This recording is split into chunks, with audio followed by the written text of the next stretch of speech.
Why? I don't understand you people now. Why did you choose to be gay? Why?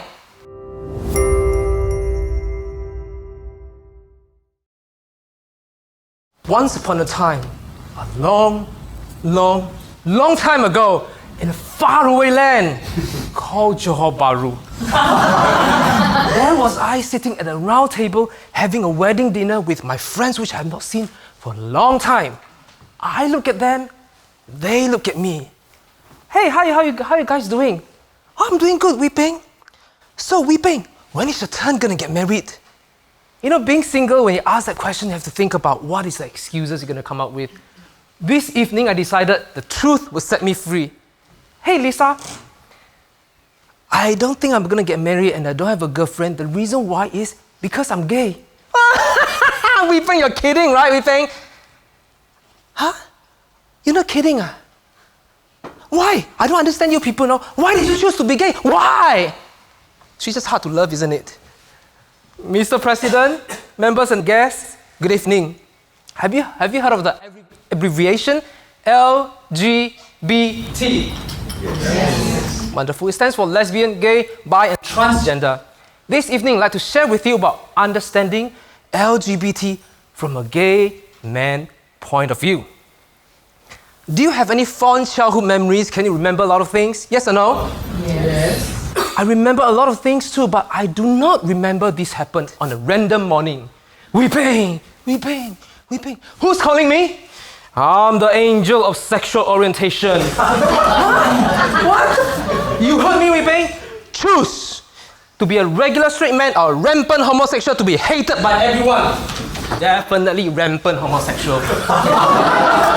You see, that did not happen to me, just like you. Whatever sexuality you have, it just developed naturally. Now let me take you back to the year 1984, more childhood memories. This time you see me as a 10-year-old child, sitting in the middle of the classroom in southern Malaysia. There she is, my school teacher, Miss Cheng, looking straight at us. Hey kids, who knows the answer of this question? Come up here. Miss Cheng, I know, Miss Cheng. Come up here, Wee Peng. Oh, why, Wee Peng? Why do you walk like this? What, you're pondan, is it, Wee Peng? Pondan. Class, look, pondan kid. In Malay, pondan stands for gay, faggot, and drag queen. The whole class here, pondan. Have you experienced so much shame you wish that you can just disappear and you do not know what to do? And you wish there's a hole for you to crawl in? Have you experienced that in your life? That was exactly how I feel. However, there's no hole, obviously, so I embrace the whole pondan fiasco. And how I wish that was the last time I hear it. But that was just the beginning. I'll hear it in the school canteen, classroom, basketball field, everywhere. Now fast forward to the year 1988. You see me as a 14-year-old teenager. I'm sharing a same school bus with this teacher called Ra'a. We see each other every day. And one day I passed by the teacher office, and I look through the window. There she is. I look at her, she look at me. Hey, Fauzia, look, there's a pondan kid at the window. You see? Oh yeah, I see. Pondan kid. The same shame came wash over me again. And I wish there's a hole there, and there wasn't anything. So I walked as fast as I could from the scene. And how I wish, why can't I just be normal? God, why don't you make me normal? There was just so much shame on me. And then, in my younger years, I orchestrated my every move. Make sure I don't swing my hands too much to trigger the pondan fiasco. I was very cautious. Now, can you think of a time you've taken a school photo? Can you think of a time like that? How does it make you feel? Can you go back to memories about the school photo? So at the same year, I took this picture. That was 1988. That year, all I wanted to do is be invisible. I do not want to be seen, just in case I'll get triggered, pondan fiasco. If you look closely, that's me. All I wanted to do is just to hide. When I was taking that picture, I remember, all I wanted to do was just move a little bit, not to be seen. Maybe I was practicing my move of hiding in the closet. Have you heard of the expression hiding in the closet? It means a gay man hiding the fact he's gay. If only the photographer looked at me, "Hey, gay man, get out of the closet and be proud of yourself." But of course he did not do that. Fast forward to my polytechnic years. There was once I was doing my schoolwork. I was sitting on the ground with other classmates. We were just doing some drawing, and there's another classmate came. He looked straight at me. "Wow, Wee Peng! Why you look so gay, Wee Peng? Why don't you just come and suck this, Wee Peng? Suck this!" A tip to all you guys want to say suck this, remember every mouth we can bite. So think twice about suck this. So, I'm thankful for all these experiences happened. It makes me stronger that I'm able to share this with you this evening to connect to whoever's suffering now as a bridge, the bridge. And I've forgiven all of them. If someone asks me again, "Hey, Wee Peng, why did you choose to be gay?" No, I did not choose to be gay. No, I do not want a life like that. And I deny the fact that I'm gay. Therefore, I was hiding in the closet most of my younger years. I was hiding it because I was hoping one day, maybe I can turn back to be straight. And one day, I can have my family and kids to fulfill my childhood dream. And one day, I did try to have sex with a woman. Can you guess what happened? Nothing happened. My dream of having my own family is gone. My dream to turn back is gone. I was so sad there's nothing left to do. But one last thing in my life. And I pick up the TV remote control and I watch TV. I look at the TV and the screen, there's a man look straight at me. Accept your life. Accept yourself for who you are. Because there's no one else on earth like you. Accept yourself for who you are. Because there's no one else on earth like you. Have you ever experienced you get a life-changing phrase from a scene from the TV, a least likely source, from a Facebook post or something? Have you ever experienced that? Yes. That was exactly how I feel. And right then and there I decided, I'm going to accept myself for who I am. I'm going to accept the fact that I'm gay. And then, 1 month later, in June 2000, I moved to Singapore. I've been to gay places, made many gay friends. Then I realized, there's so many like me. We all have been through some kind of struggle. We have our stories to share. Have you ever worked with or have gay friends or associate with gay people before? Raise your hand if you do. Do you notice that some gay men, we have sharp tongue? Do you notice that? No? I'm one of them. I have sharp tongue. Because some of us, we have been through struggle. We survived. We became stronger. And then we have one of the most powerful weapon a person could have, the mouth. Whoever ready to bully us, we're ready to fight back. If we see an LGBT member getting bullied by the public, we stand together, we fight back. We fight for equality, we fight for injustice, or fight for everything. Have you heard of the Pink Dots? Yes. Supporting the freedom to love. It happens every year in May, June, July. If you were with me about 4 years ago, you see me hanging around with the crowds of LGBT members looking up the stage. There's a man right there, look straight at us. We have to fight for our right to love. We have to fight against the bully. We have to fight. So the LGBT members always want to fight for something. Now, can you guess? This is LGBT end. What is the other extreme end of the LGBT community? Can you guess? The religious group. Yes, the religious group. Well done. I'm a Christian.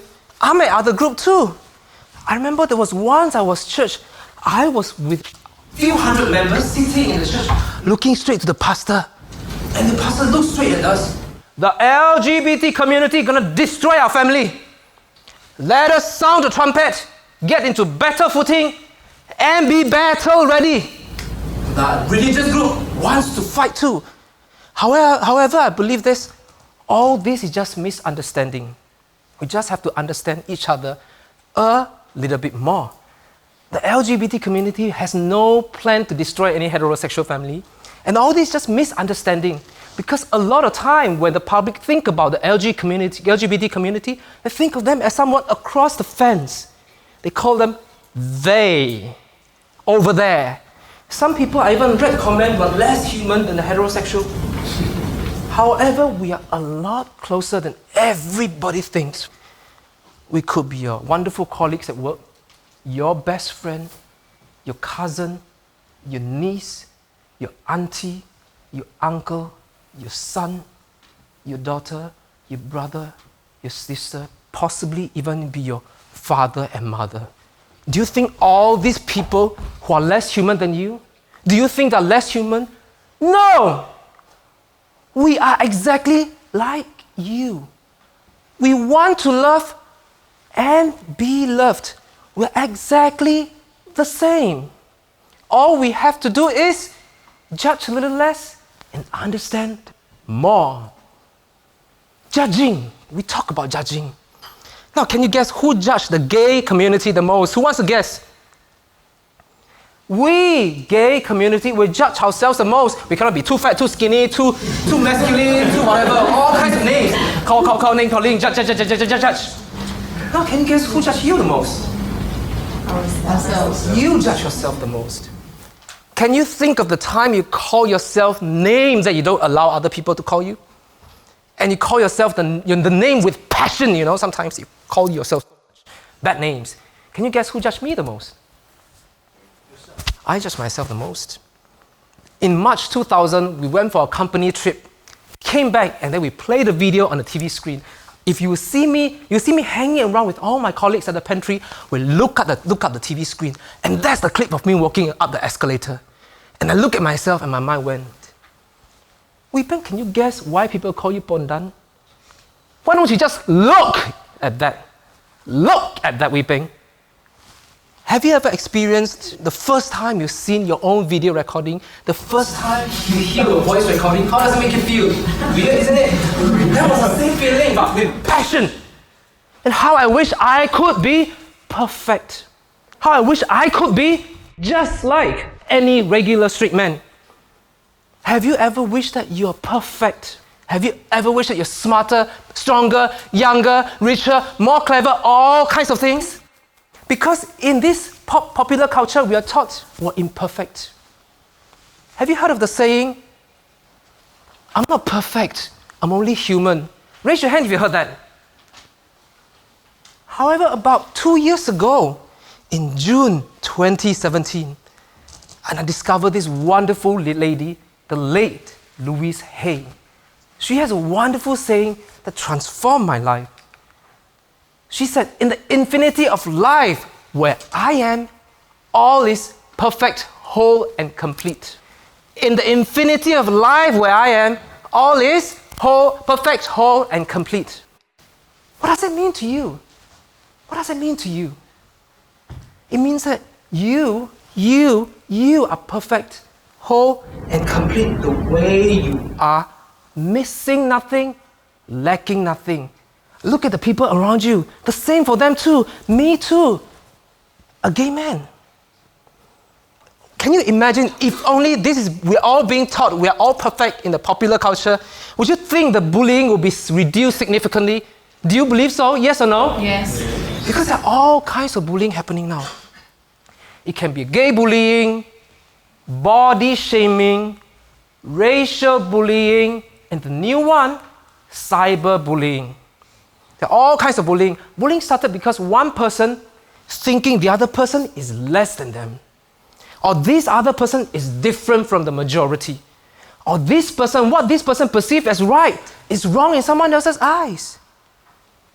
Have you experienced something that you think is absolutely right, but wrong in someone else's eyes? Have you experienced something like that? Yes. And then you get judged. It's the same. Sometimes you are the one that's judging the other one.